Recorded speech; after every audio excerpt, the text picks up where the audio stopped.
Monsieur le Président, Madame la Présidente de la Commission, Madame la rapporteure, chers collègues, le présent texte vise à garantir que personne ne puisse, à la faveur d'une manipulation quelconque, se retrouver, à son insu ou contre sa volonté, candidat titulaire ou suppléant à une élection.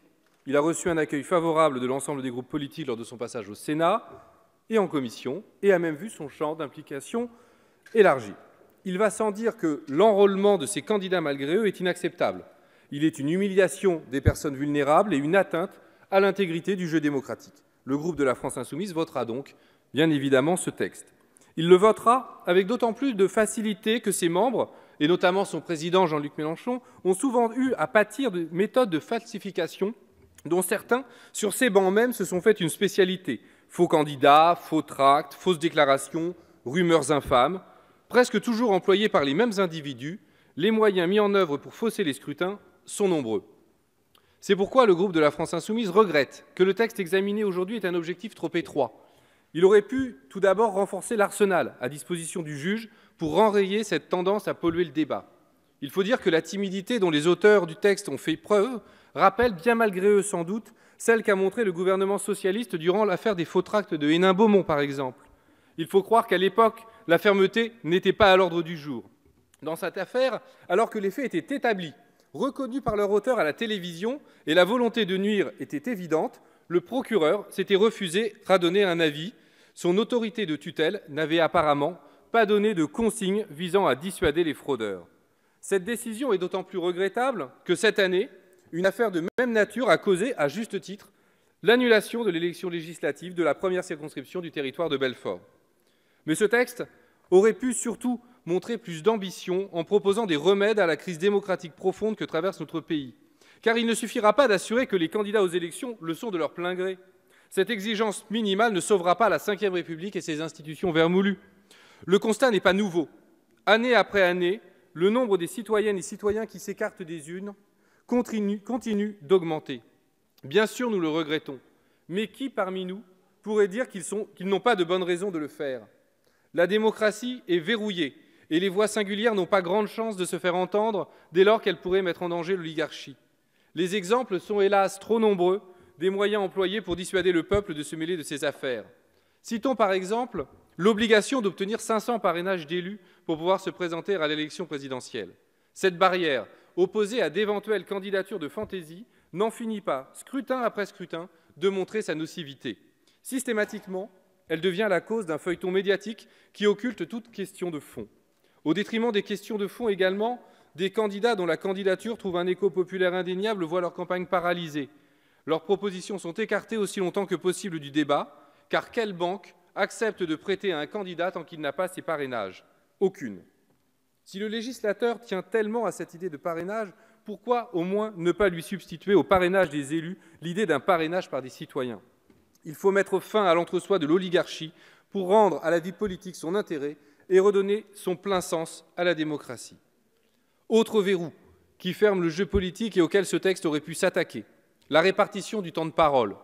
Le mouvement En Marche avait protesté durant l'élection présidentielle à ce sujet, à juste titre.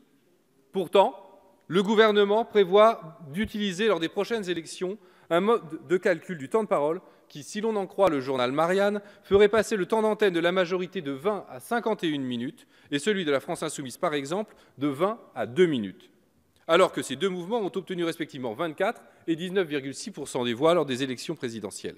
La disproportion entre ces deux écarts fait scandale. Ce genre de manœuvre nuit manifestement à l'expression d'une pluralité d'opinions. Mais dans un second temps, ce sont l'écœurement, ou pire, le cynisme et l'indifférence qui naissent chez nos concitoyens et qui font courir un véritable danger à la démocratie. Une fois encore, les donneurs de leçons d'hier ne se soucient guère de cohérence lorsqu'il s'agit de défendre leur intérêt particulier au détriment de l'intérêt général. La République a besoin pour vivre d'un véritable débat, d'une véritable confrontation des points de vue, mais tout est fait pour réduire cette confrontation à néant. N'entend-on pas régulièrement évoquer l'idée de ne plus distribuer la propagande électorale aux citoyens au nom d'un bien médiocre prétexte d'économie ? Au début de cette législature même, il a fallu encore une fois protester et faire valoir combien cette mesure eût été, si on l'avait prise, un déni de démocratie. Mais la possibilité laissée aux citoyens de confronter les points de vue n'est pas l'affaire seulement de la campagne officielle.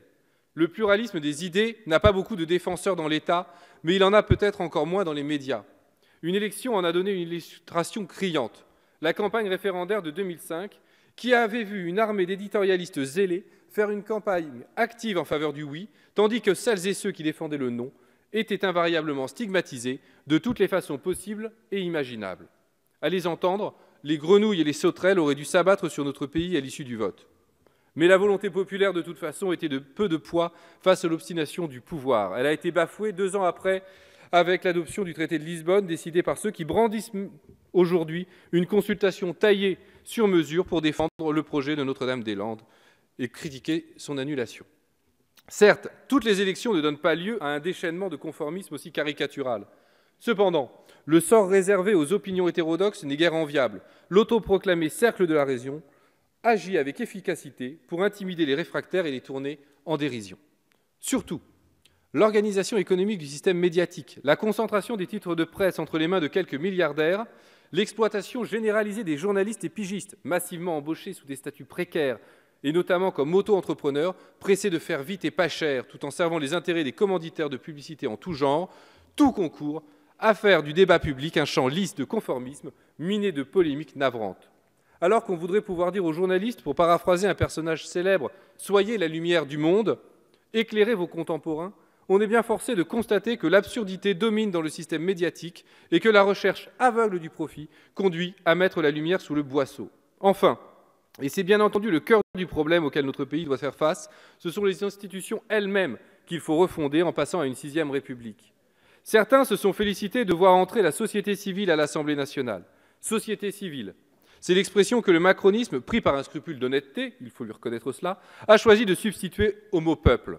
Car c'est vrai, le peuple n'est pas véritablement entré à l'Assemblée nationale en 2017. Qu'est-ce donc qu'un peuple aussi majoritairement composé de membres des classes aisées? Quel est donc ce peuple français auquel une indemnité parlementaire ne laisserait pas d'autre solution que de ne manger que des pâtes? En disant cela, je ne cherche pas à donner des leçons aux personnes, ni encore moins de reprocher à mes collègues d'être ce qu'ils sont.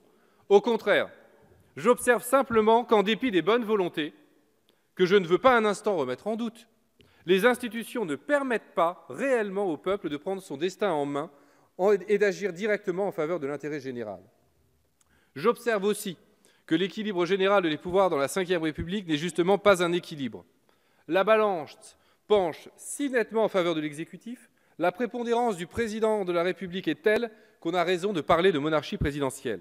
Comment ne pas comprendre que pour bon nombre de nos concitoyens, la politique se limite à déposer un bulletin dans l'urne une fois tous les 5 ans? Alors oui, nous voterons sans enthousiasme ce texte sans élan. Mais aux libéraux qui siègent ici, qu'il me soit permis de rappeler les mots de Tocqueville au sujet des classes populaires, prononcés peu avant la Révolution de 1848. N'entendez-vous pas qu'on y répète sans cesse que tout ce qui se trouve au-dessus d'elles est incapable et indigne de les gouverner, que la division des biens faite jusqu'à présent dans le monde est injuste, que la propriété repose sur des bases qui ne sont pas équitables? Si ce texte vous suffit, je crois que vous vous endormez sur un volcan. Merci.